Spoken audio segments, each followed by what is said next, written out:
दोपहर का समय था। गंगा की शीतल लहरें सूरज की गर्मी को शांत कर रही थीं।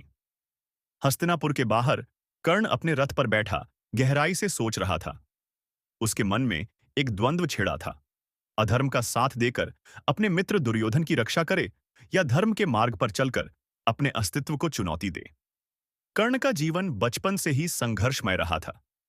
सूर्य के तेजस्वी पुत्र होते हुए भी उसे सूतपुत्र का जीवन जीने को मजबूर होना पड़ा। गुरु द्रोणाचार्य और परशुराम के अपमान ने उसके हृदय में आग भर दी थी, लेकिन इसी आग ने उसे महान योद्धा बनाया था। दुर्योधन ने उसे समाज में सम्मान दिलाया और उसे अंगदेश का राजा बनाया। कर्ण के लिए दुर्योधन केवल एक मित्र नहीं, बल्कि उसकी अस्मिता का रक्षक था।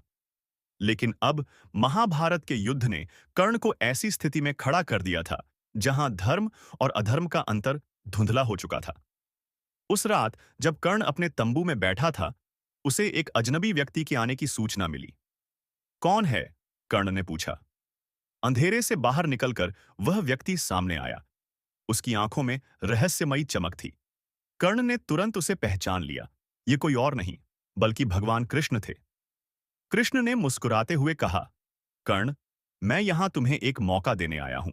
यह मौका तुम्हारे जीवन को बदल सकता है।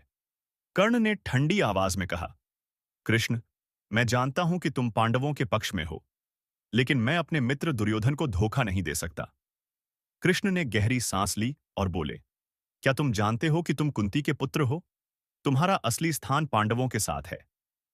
कर्ण के पैरों के नीचे से जमीन खिसक गई। उसकी मां कुंती, वह सच में पांडवों का बड़ा भाई था? उसके हाथ कांपने लगे। तुम झूठ बोल रहे हो, कर्ण ने लगभग चीखते हुए कहा।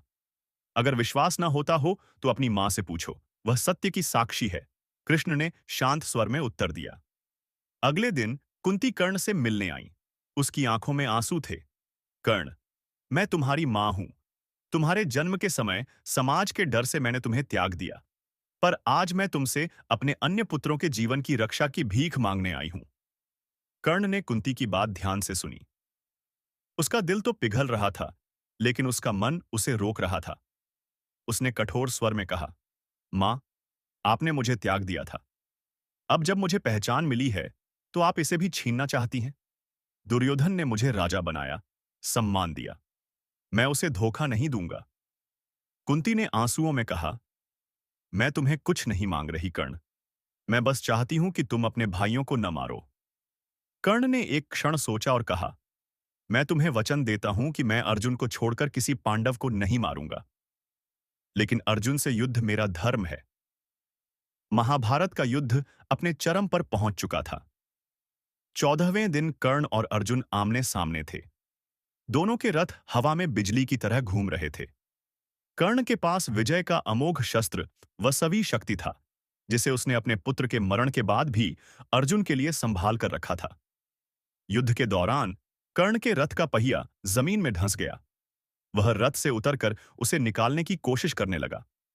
तभी कृष्ण ने अर्जुन से कहा, अभी वार करो अर्जुन, यह तुम्हारे जीवन का मौका है। कर्ण ने गुस्से में चिल्लाकर कहा, यह धर्म नहीं है। कृष्ण, रथ निकालने का समय दो। कृष्ण ने कठोर स्वर में कहा, क्या वह धर्म था जब द्रौपदी का चीरहरण हुआ? क्या वह धर्म था जब अभिमन्यु को छल से मारा गया?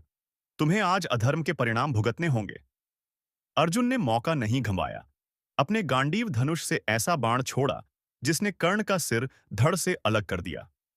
धर्म और अधर्म का अंतर्द्वंद्व कर्ण की मृत्यु के बाद कुरुक्षेत्र के मैदान में सन्नाटा छा गया। सभी ने इस महान योद्धा को श्रद्धांजलि दी। कृष्ण ने पांडवों से कहा, कर्ण का जीवन एक सीख है। उसने अधर्म का साथ दिया, लेकिन उसके हृदय में धर्म था। कुंती ने अपने बेटे के शव को गले लगाया और आंसुओं से भरी आंखों से कहा, तुम्हारा बलिदान व्यर्थ नहीं जाएगा कर्ण। कर्ण का जीवन और मृत्यु इस बात का प्रमाण था कि व्यक्ति को अपने कर्मों के लिए उत्तरदायी होना पड़ता है। धर्म और अधर्म के बीच का संघर्ष कभी आसान नहीं होता।